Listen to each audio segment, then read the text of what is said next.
Eu convido você a abrir a sua Bíblia lá no Evangelho, segundo escreveu Lucas, capítulo 1. Nós vamos ler do verso 26 em diante.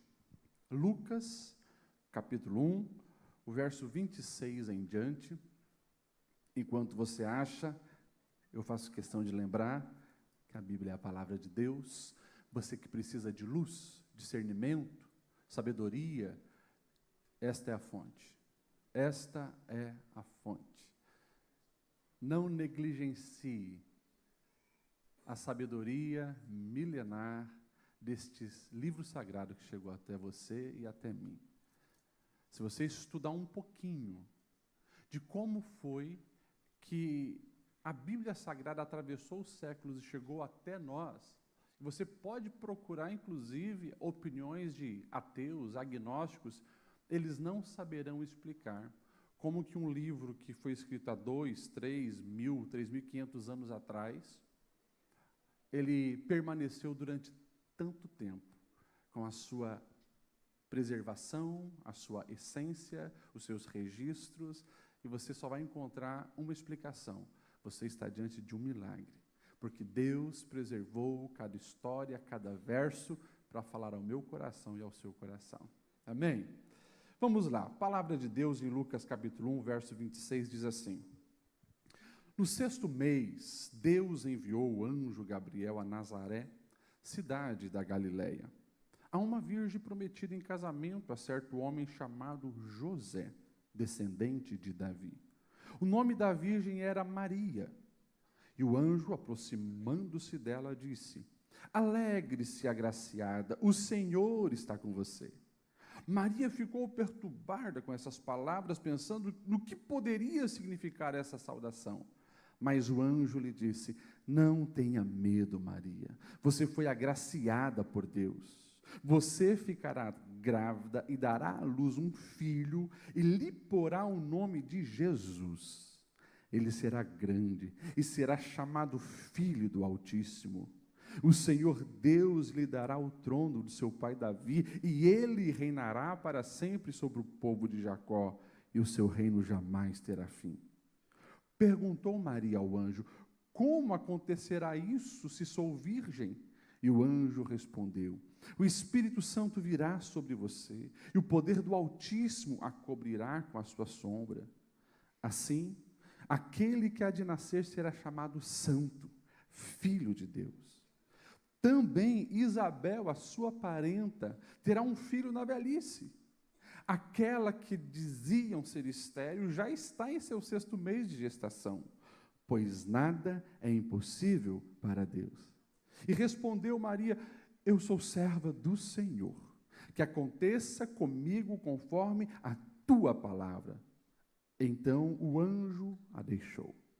Naqueles dias, dispondo-se Maria, foi apressadamente à região montanhosa, a uma cidade de Judá, e entrou na casa de Zacarias e saudou Isabel. Ouvindo esta a saudação de Maria, a criança lhe estremeceu no ventre. Então, Isabel ficou cheia do Espírito Santo e exclamou em alta voz: Bendita és tu entre as mulheres, e bendito o fruto do teu ventre. E de onde me provém que me venha visitar a mãe do meu Senhor? Pois, logo que me chegou aos ouvidos a voz da tua saudação, a criança estremeceu de alegria dentro de mim. 45 para finalizar. Bem-aventurada a que creu, porque serão cumpridas as palavras que lhe foram ditas da parte do Senhor.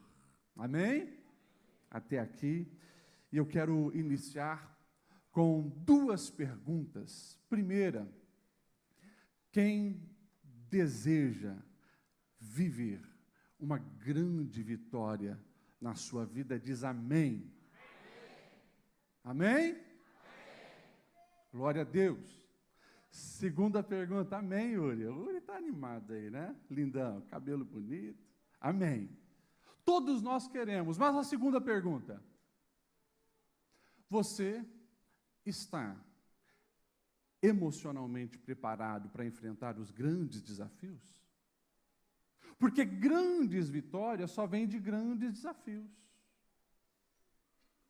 Você está emocionalmente preparado para enfrentar grandes desafios?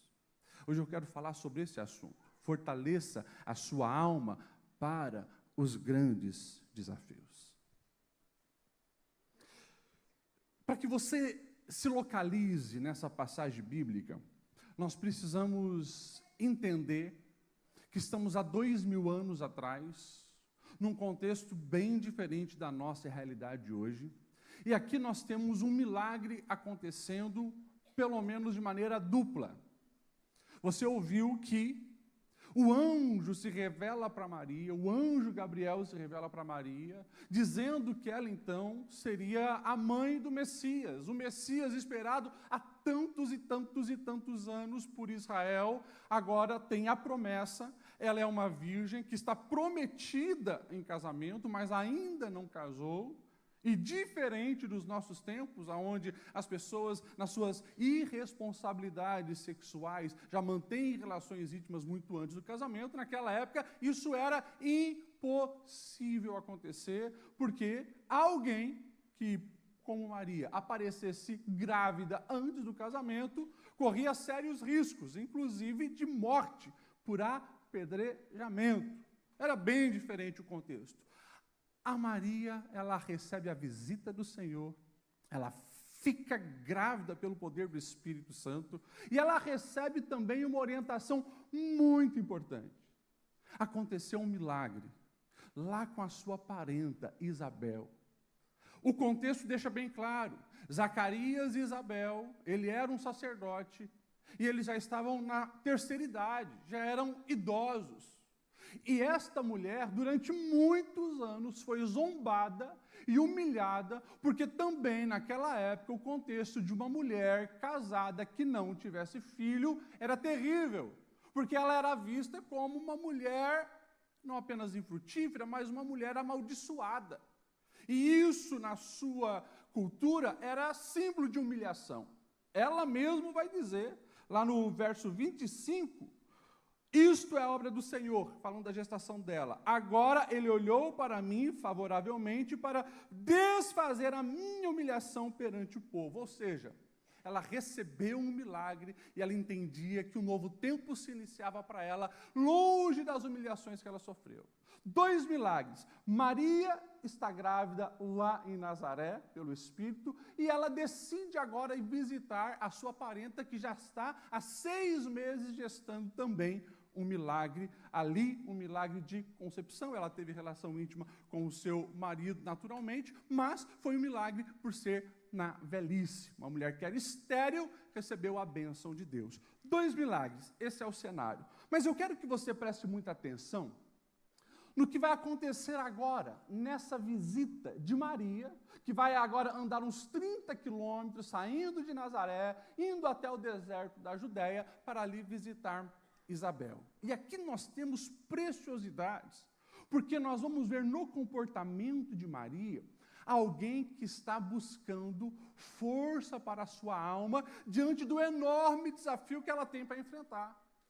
Maria, ela está totalmente aberta para viver as promessas do Senhor, para viver o projeto de Deus, mas ela sabe que isso não será nada fácil. Como eu falei, uma mulher que não entrou no casamento ainda, aparecer grávida, ela tem sérios riscos de humilhação, de vergonha, de zombaria, de ser rotulada por todos os tipos de nomes baixos que você possa imaginar, e, inclusive, ela tem corrido risco de morte. Mas ela vai à casa de Isabel, e aqui eu entro em pelo menos 2 lições que nós podemos aprender nesse texto.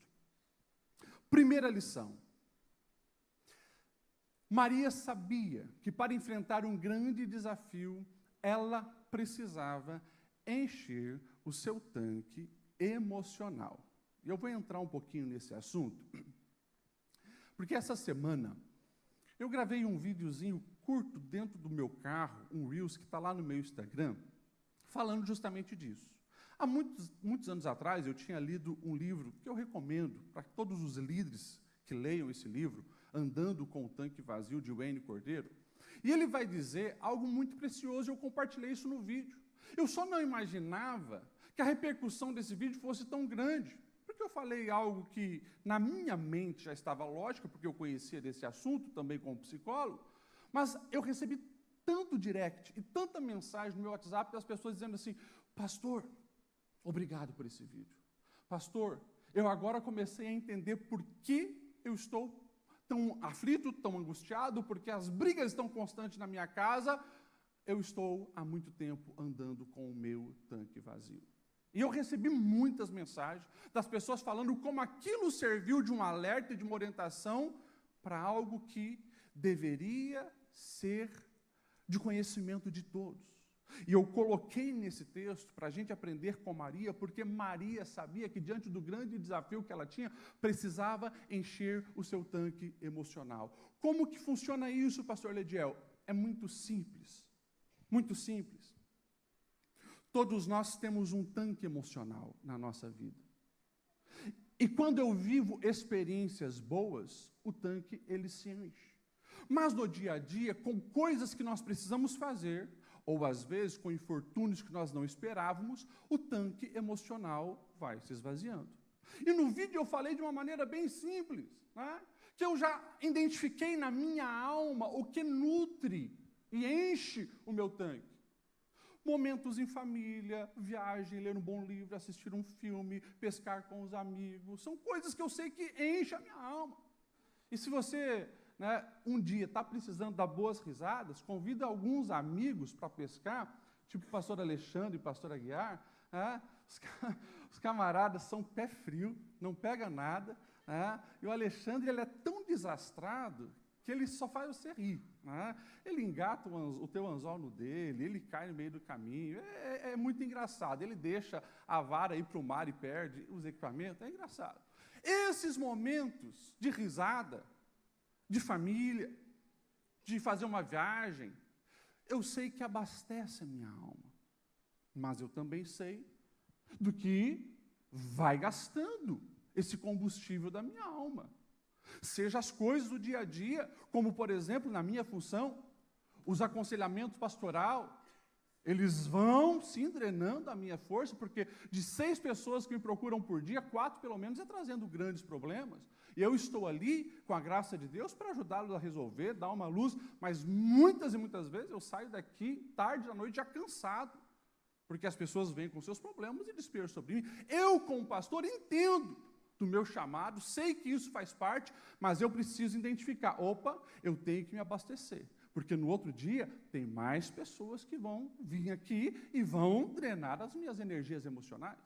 Mas quando eu vou fazendo esse equilíbrio, eu consigo continuar na caminhada. Agora, a partir do momento, e a maioria das pessoas que pelo menos me deram feedback daquele vídeo, elas compreenderam, pastor, eu só me desgasto, eu só me estresso.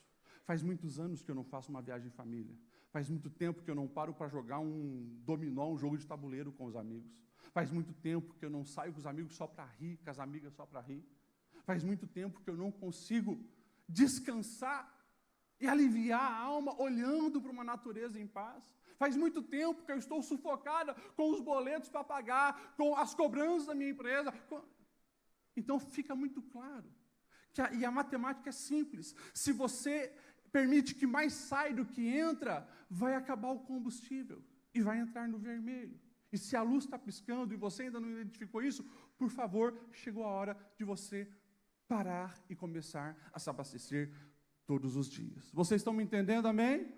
Vamos olhar aqui para o texto e ver quais foram as atitudes de Maria. Eu acho maravilhoso isso aqui, porque Maria, ela, ao receber essa revelação e saber do grande desafio que ela tem, ela foi buscar influência e ter contato, primeiro, com gente que conhece verdadeiramente a Deus. Olha que lindo, lá no verso 6 desse capítulo 1, o que vai falar? A Bíblia vai falar sobre Zacarias e Isabel. Eram justos aos olhos de Deus, obedecendo de modo irrepreensível a todos os mandamentos e preceitos do Senhor. Isso é maravilhoso. E você vai ver na fala da própria Isabel, que é uma pessoa que ela tem conexão com os céus e ela entende o que está acontecendo com a sua amiga. E quem é a sua amiga, ou sua prima, sua parenta? Maria. Olha só o verso 31. Aqui o anjo disse, no 31, eis concederá e dará à luz um filho, a quem chamarás pelo nome de Jesus. E depois nós vamos ver a confirmação nos lábios de Isabel, afirmando que sabia que ela era bendita entre as mulheres, porque recebeu dos céus uma graça sobre ela. Ou seja, fica muito claro que no momento de grande desafio, Maria, ela vai buscar conexão e fazer aliança, estar junto e andar junto com alguém que está também conectado com os céus. O que isso precisa nos ensinar? E presta muita atenção nisso. Nós devemos cuidar com as companhias que nós andamos e diante dos desafios que vêm, aonde nós estamos nos encostando, com quem nós estamos andando, para receber aquilo que vai nutrir a nossa alma. Algo maravilhoso que a palavra de Deus também vai nos dizer, é que Isabel, ela ama verdadeiramente Maria. Como que você sabe disso, pastor Ediel? É simples. Um dos grandes termômetros para você ver quem te ama e quem não te ama, é se essa pessoa consegue celebrar as suas bênçãos e as suas vitórias, eis uma pessoa que te ama. E olha só o que Isabel vai dizer, exclamou em alta voz, verso 42, bendita és tu entre as mulheres, o fruto do teu ventre, e de onde me vem, ou me provém, que venha me visitar a mãe do meu Senhor. Isabel sabia que o que ela estava gerando era um grande homem de Deus, mas ela também sabia que o que estava sendo gerado no ventre de Maria era muito superior àquele que estava sendo gerado no seu ventre. Mas ela se alegra, ela não tem ciúme e ela confirma quem é Maria. A identidade que os céus já haviam determinado para Maria são confirmadas nos lábios de Isabel. E presta atenção nisso, que eu preciso aqui trazer alguns esclarecimentos, algumas direções, baseado em algumas experiências que eu tenho tido em gabinete pastoral. Quando eu falo em você receber de pessoas que estão conectadas com os céus, muitas vezes nas minhas pregações, eu usei e uso como ilustração, por exemplo, os meus pais, os meus avós que cresceram, eu cresci sendo abençoados por eles, oravam por mim. Até hoje, meus pais, sendo os pastores, presidentes dessa igreja, abençoam a minha vida, confirmam o que os céus já determinou ao meu respeito. Mas muitas vezes eu usava essa ilustração e alguns no gabinete falavam, pastor, mas eu não consigo me identificar com o que você fala, porque os pais que eu tive foram assim, os pais que eu tive foram assados. Fica muito claro quando o Senhor fala nas suas pregações que você vai nos seus pais para se reabastecer e enfrentar os desafios da vida. Eu não tenho esse privilégio, essa oportunidade. Pelo contrário, pastor Lediel, os meus pais são os desafios da minha vida. O meu pai é o desafio da minha vida, a minha mãe é o desafio da minha vida, o meu irmão é o desafio da minha vida. Então, eu quero que você entenda, e aqui eu estou abrindo para tentar explicar para você, se você não encontra essa casa de Isabel na vida do seu pai, na sua casa paterna, nos seus parentes, você precisa identificar aonde é a casa de Isabel que você vai nutrir e encher o seu tanque emocional, para que você venha então enfrentar os desafios. Semana retrasada, uma pessoa chegou no meu gabinete, ela disse, pastor, eu vim aqui me reabastecer, porque é na minha casa que é o meu desafio com o meu marido. E aqui na igreja, no aconselhamento pastoral, nas conversas do círculo de oração, eu reabasteço a minha alma para enfrentar aquele meu desafio lá. Ou seja, ela identificou que esse ambiente se tornou a casa de Isabel para ela. Mas todos nós precisamos ter essa casa de Isabel para nutrir as nossas emoções. Você me entende, amém? Você conseguiu identificar alguém que tem sido essa Isabel na sua vida? Que tem nutrido as suas emoções? Que tem te ajudado com palavras e confirmado quem você é em Deus ao seu coração? Você precisa identificar isso. E você precisa aprender também o que você pratica no dia a dia, que vão enchendo o seu tanque emocional. Por quê? Simples. De todas as pessoas, à medida que a vida vai acontecendo, o tanque emocional vai diminuindo. Se eu não descubro aonde eu me abasteço com algo que de fato vai encher o tanque emocional, eu corro o risco de sair buscando futilidades, na expectativa que isso vai me suprir. E aqui, presta atenção, e como pastor dessa igreja, eu vou jogar bem aberto. Posso, amém? Ok. Alguém, homem, que vê que você está estressado, e o camarada está lá no trabalho contigo, vê que você está bufando naquele dia, você está estressado. Aquele camarada que convida você a desestressar num bar, enchendo a cara, e depois te convida para ir numa casa de prostituição, ele está sendo um agente do inferno para destruir a sua vida, com uma alegação de que você vai ter o tanque cheio porque vai desestressar. Na verdade, você está arrumando furos para o seu tanque emocional, a ponto de depois você não conseguir desfrutar dos momentos que de fato nutririam e encheriam o seu tanque. Mas você acabou o furando com uma vida pecaminosa. Portanto, vigia, não cai nessa. Amém? Mesma coisa para as mulheres. Cuida, mulher. Porque você vai ser o tempo inteiro também convidada para abastecer com futilidades esse tanque emocional. E a gente poderia listar uma série de fatores. Vou dar um exemplo de um aconselhamento que eu tive esse ano também para uma pessoa. Frustrada no relacionamento, frustrada com a vida familiar, ela disse: pastor, eu pego o cartão de crédito do meu marido e gasto mesmo. Porque é o único jeito de desbaratar a minha mente. Falei: epa, é uma fuga. Isso jamais nutre a alma. E ela ali diante de mim, se derretendo de tanto chorar, angustiada, aflita, triste, reconhecendo que as bolsas que compram, os sapatos que compram, as roupas novas que toda semana ela compra, não entram na alma.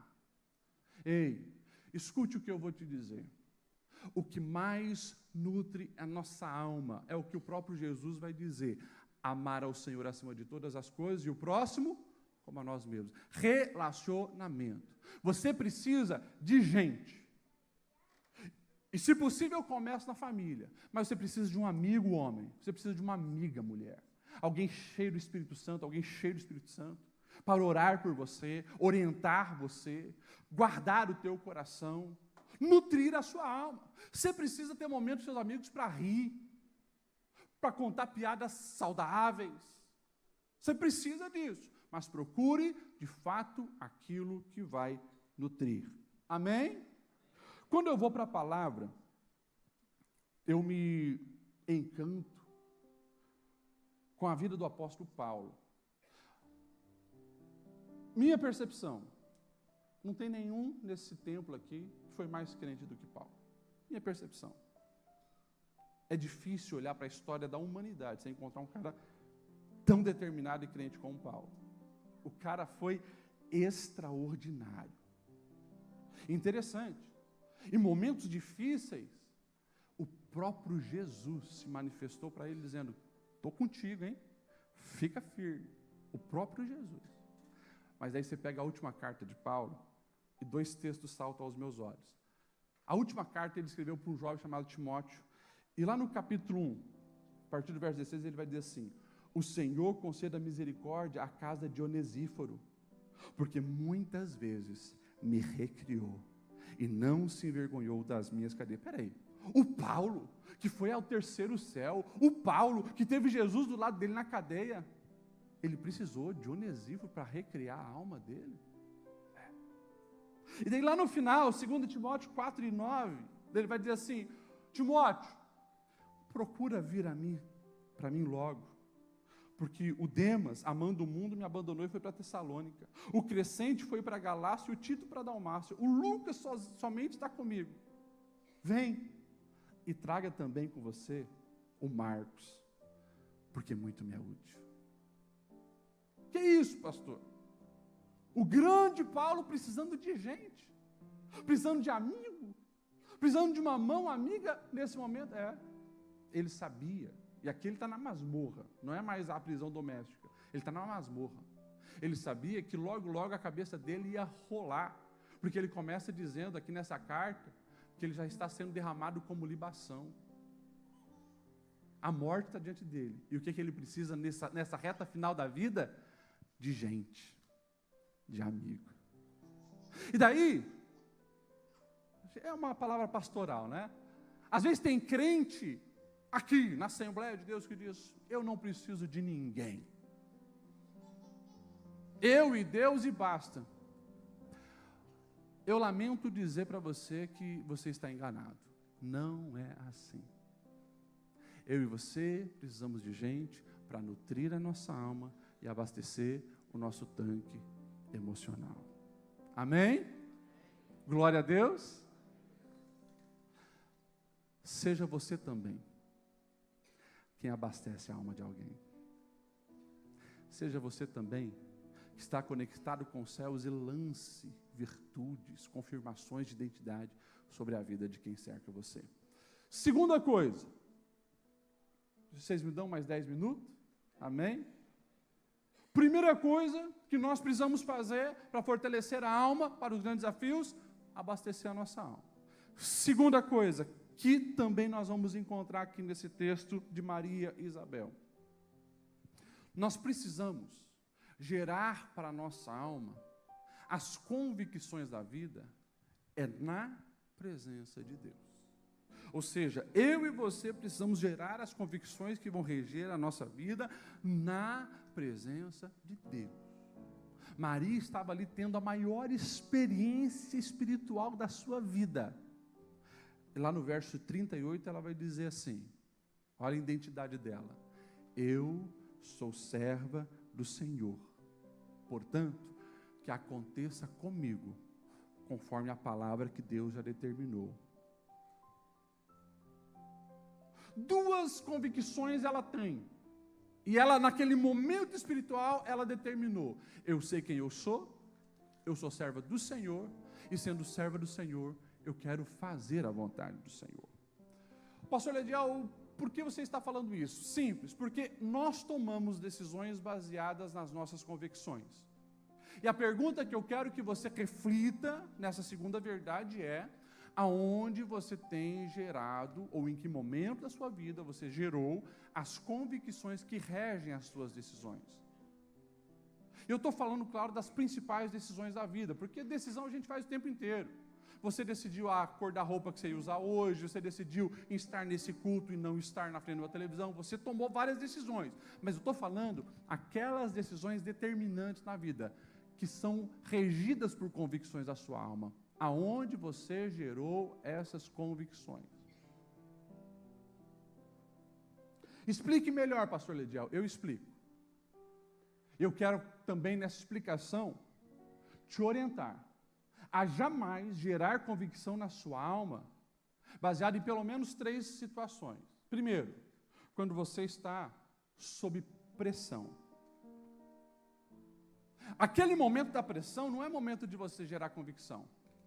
Por exemplo, você está lá na roda dos teus amigos na faculdade, e é oferecido baseado. Se você for, naquele momento, tomar uma decisão baseada nas tuas convicções que estão sendo geradas ali, a pressão dos amigos vai influenciar você para fumar o baseado. Quando eu estava saindo da adolescência, eu já contei para vocês algumas histórias da minha adolescência, eu era ruim em matemática, mas péssimo em matemática.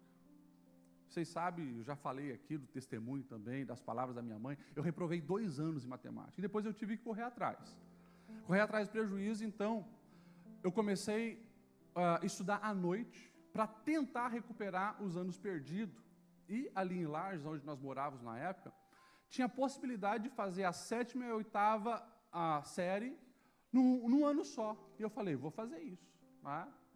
Só que só tinha opção para estudar à noite. E à noite as pressões são muito maiores numa escola. Eu nunca vou me esquecer, né? Nós estávamos encostados no muro, assim, conversando antes da aula começar, e veio passando um baseado de maconha. E o cara que estava aqui do lado, né, colega de classe, falou, ó, tua vez. Todos eles tinham fumado.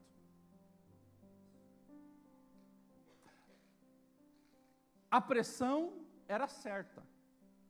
Para você fazer parte da galera e ser o descolado, você tem que fumar o baseado. Só que eu tinha uma convicção na minha alma.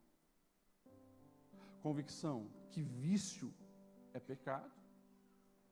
Convicção daquilo que os meus pais ensinaram e do nível de frustração que eles teriam se eu tomasse aquela decisão.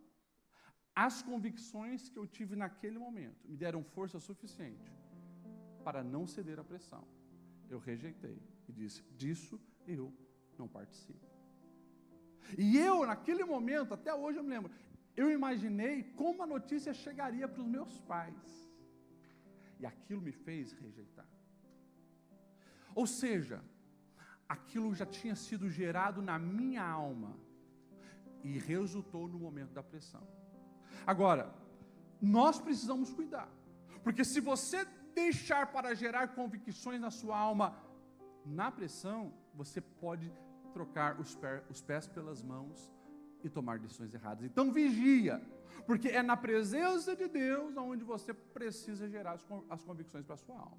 Você quer ver uma outra situação que jamais você deve gerar as convicções para a sua alma?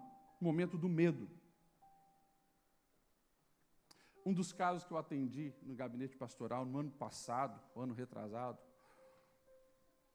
um casamento que estava se dissolvendo, e a moça falou assim, pastor, eu tomei essa decisão de casar com esse cara, porque eu tinha medo de ficar solteirona. Eu vi todas as minhas colegas, uma casava, outra casava e tal, e tal, e tal, e eu com aquele medo de ficar para titia para sempre, eu não orei, eu não avaliei, eu nem conhecia a família dele, apenas abracei o caco. E o resultado foi esse. Ou seja, tomou uma decisão pelo medo. Você quer ver um outro problema? Para a gente caminhar para a reta final. Pessoas que tomam decisões com ódio. Com ódio, com ira. Eu fui traída. Eu fui traído. Eu nunca mais vou confiar numa mulher. Olha só o que ele está gerando, a convicção que ele está gerando para a alma dele. Eu nunca mais vou confiar num homem. Olha isso. E a pessoa se bloqueia totalmente para qualquer tipo de relacionamento, porque no meio da frustração e do ódio que ela está sentindo, ela está gerando uma verdade, uma convicção para a sua alma. Está errado. Alguém que se frustrou ao empreender e está com ódio de si mesmo, porque não deu certo. Você não pode gerar uma convicção sobre empreendedorismo baseado nesse sentimento de ódio que você está sentindo e de frustração que você está sentindo. Por isso nós precisamos entender algo que a palavra de Deus nos revela. É na presença de Deus, o momento onde nós estamos mais lúcidos, temos uma melhor dimensão da eternidade, temos a voz de Deus falando para nós o que é certo e o que é errado. É ali que você precisa gerar as suas convicções. Suas convicções sobre a vida, sobre o sucesso, sobre fracasso, sobre certo, sobre errado, sobre casamento, sobre família. É na presença de Deus. Maria fez isso. E ela pôde viver o extraordinário de Deus. Vamos se colocar em pé? Eu quero finalizar lá no verso 46 em diante, que o texto vai então dizer que essa alma abastecida de Maria é uma alma que consegue louvar a Deus intensamente. Ela vai dizer assim: a minha alma engrandece ao Senhor e o meu espírito se alegra em Deus, o meu Salvador, pois Ele atentou para a humildade da sua serva. De agora em diante, todas as gerações me chamarão de bem-aventurada, pois o poderoso fez grandes coisas em meu favor. Santo é o seu nome. A sua misericórdia se estende aos que o temem de geração em geração. Ele realizou poderosos feitos com o seu braço forte, dispersou os que são soberbos no mais íntimo do coração, derrubou o governo dos seus tronos, mas exaltou os humildes, encheu de coisas boas os famintos, mas despediu de mãos vazias os ricos, ajudou ao seu servo Israel, lembrando da sua misericórdia para com Abraão e os seus descendentes para sempre, como dissera aos nossos antepassados. Você percebe que uma alma abastecida, ela tem um relacionamento muito mais fluido com os céus. Ela tem uma compreensão de passado, presente e futuro, de um Deus soberano, que cuida dos seus, que cumpre promessas, um Deus que governa todas as coisas, inclusive desbarata governos e levanta quem precisa ser levantado. Essa é a dimensão que Deus deseja que nós venhamos estar. Mas você jamais deve esquecer que Deus te fez gente, que precisa de pessoas que nutram a sua alma, e você precisa gerar as convicções que vão reger a sua vida na presença do Eterno. Vamos orar? Feche os seus olhos. Eu quero orar por você. Deus, obrigado pela tua palavra, que traz luz, discernimento, orientação, e como é importante ouvir a tua voz. Não queremos encher o nosso tanque de lixo, que não gera força, ânimo, vida, motivação. Não queremos furar o tanque da nossa alma com pecado. Nós queremos, Senhor, viver o que os céus têm para nós. Caminhar com gente que te conhece, firmar alianças que glorificam o teu nome e receber dos céus as definições para as convicções da nossa vida. Deus, eu peço a tua bênção sobre a tua igreja, Senhor, a bênção da sabedoria e do discernimento que estava sobre Maria, que encontrou na casa de Isabel esse refúgio para a alma, para se fortalecer. Eu quero abençoar, Senhor, os meus irmãos, para que eles também consigam identificar aonde é a casa de Isabel, que eles possam identificar, Senhor, aonde a sua voz está sendo falada, quais as amizades que devem ser mantidas, quais os caminhos que precisam ser interrompidos, quais as pessoas que precisam ser afastadas, para que nós venhamos ter na nossa alma a sua vontade prevalecendo. Abençoa o teu povo com sabedoria, e que os céus venham confirmar essa alma vigorosa, para enfrentar os desafios com ânimo e vencer as batalhas. Assim eu peço a tua bênção sobre a tua igreja, no nome de Jesus.